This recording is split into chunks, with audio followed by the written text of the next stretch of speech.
Okej, vi ska titta på ett fenomenalt verktyg för att räkna procent om man vill räkna ut nytt pris direkt. Och om man vill räkna ut en procentuell förändring. Gärna över tid, då blir det här verkligen effektivt. Och det är förändringsfaktorn. Exempel, hur gör man här nu? Om vi har 1000 kronor från början. Det är 100%. Och sen vill vi öka det med 20% första året. Och sen vill vi öka det med 20% andra året.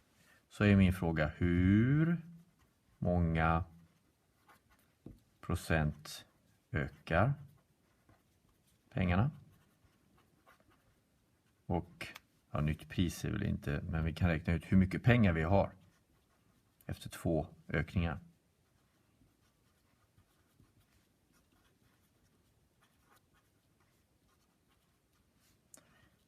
Frågetecken. Okej. Vi börjar med att räkna det med förändringsfaktorn och sen tittar vi att det verkligen blir så. Jag har valt summor som går enkelt att räkna i huvudet.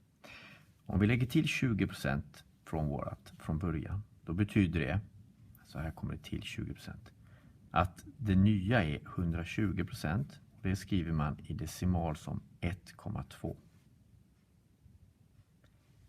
Om vi sen, nu har det här blivit det nya, så jag flyttar pengarna hit. Och så lägger vi på 20% igen. Då är det samma sak. Om man jämför med det här. Vi har 120%. 1,2. Den totala förändringen i procent blir 1,2 multiplicerat. Inget plus. Multiplicerat med den andra ökningen. Och det där blir 1,44. Så ökningen är 44%. Totalt 144%, men ökningen är det här sista. 44% ökar. Och det kanske någon tycker är konstigt om 2020 det borde bli 40%. Förklaringen kommer vi till strax.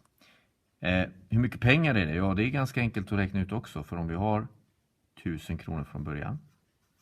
Och sen har vi räknat ut att förändringsfaktorn är 1,44.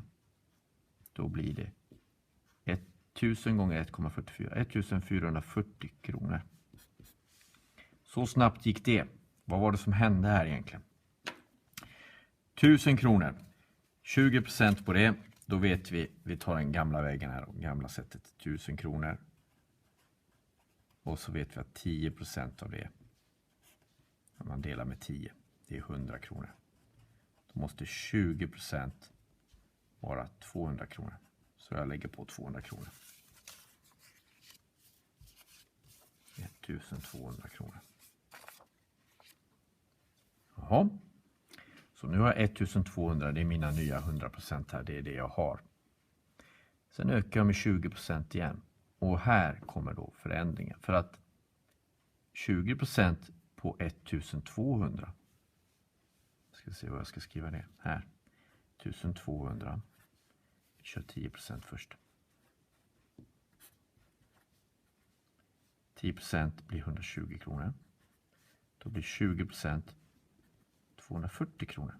Det är alltså inte 200 som tidigare eftersom jag har mer pengar nu. Så nu blir 20% istället 240 kronor. Så då lägger jag på 240 kronor till. Och så tittar vi. Hur blev det med förändringsfaktorn? Ja, kvar har 1100. Får gärna ta in det i bild. 1000, 100, 200, 300, 440. Det stämmer. Hej igen, vi fortsätter med förändringsfaktorn. Och nu räknar vi istället sänkning. Vi har den här PlayStation Xbox-spel här som kostar 1000 kronor när det släpps. Och det är 100%. Sen efter några år så brukar de där rasa i pris. Så första året så faller det 20%. Och andra året så faller det 30%. Och min fråga är, hur många procent har priset minskat? Det är den första frågan. Och den andra frågan är vad kostar spelet efter 2 år? Vi löser det här med förändringsfaktorn. Om det kostar 100% från början, eller om det kostar 1000 kronor och det är 100%, så betyder en sänkning med 20% att man har 80% kvar. Jag tänker 100% minus 20, det är 80% kvar. Okej? Och det är i decimal 0,8. Nu är det nya priset på spelet, 100%. Om jag sen sänker det med 30%, då har jag 70% kvar. Och det skriver jag som 0,7. Okej? Om jag multiplicerar, och det är viktigt att man multiplicerar, ingen addition här, det är ingen sänkning med några 50% här, utan om jag multiplicerar de där två, då får jag 0,56. Vad betyder det? Och det här man oftast gör fel med de här. Många skriver det är en sänkning med 56%, men det är det inte, utan det är 0,56, alltså 56% kvar. Så det betyder från 100% har den gått ner till 56% kvar. 100% minus någonting, och det är 56% kvar. Det där minus någonting är 44%. Så den har gått ner med 44%. Och då kommer spelet kosta då 1000 kronor gånger förändringsfaktorn 560 kronor efter 2 år. Varför blir det inte en sänkning med 50? Varför blev det en sänkning med 44%? Jo, om vi sänker en 1000-lapp med 20% så är 10% 100 kronor. 20% är 200 kronor, så då har vi kvar 800 kronor. Den sjunker alltså 200 kronor från 1000 kronor om jag tar bort 20%. 800 kronor kvar, det var alltså minus, om jag räknar i pengar, 200 kronor. Det är 20% av 1000.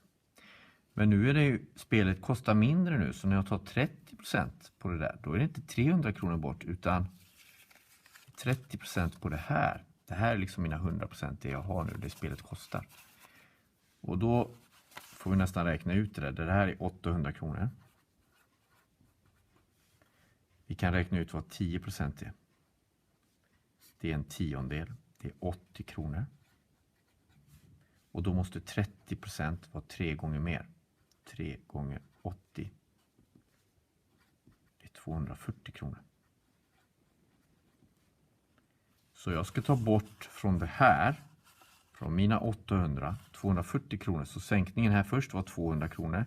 Sen var det 240 kronor för jag drog bort 30%. Men det var inte några 300 kronor bort. Så 240 kronor bort. 40 från det här. Då har jag 60 kvar. Och så tittar vi på vad jag räknar ut med förändringsfaktorn. Och vi ser då att ja, men det stämmer ju. Det blir 560 kronor. Vi avslutar förändringsfaktorn med det grand finale. Gå tillbaka till våra klossar som vi hade i föregående video. Där 4 klossar var 100%. Och sen så påstod jag om man då ökar med 25% så är det en kloss till för att en fjärdedel är 25%. Då kommer den se ut så där. Och om man sen då vill gå tillbaka till ursprungsklossen så kan man inte ta bort 25% utan 20% bort. För att 20% är en femtedel. Så det är bort med den röda klossen. Och då får vi 4 klossar som vi hade från början. Och jag tänkte vi ska kolla på det här med förändringsfaktorn. Jag flyttar upp de här lite grann. Så vi ser vad vi håller på med. Från början har vi 100%. 100% är 1. Det är allt vi har, det är den där. En ökning med 25%. Då blir det 125%. Och det är 1,25. en sänkning sen med 20%. Då har vi 100% minus 20, det är 80% kvar, 0,8. Förändringsfaktorn är först 25% upp, sen 20% ner. Det här. Om jag slår det här på min miniräknare så kommer det bli 1. Alltså kommer jag tillbaka till där jag började.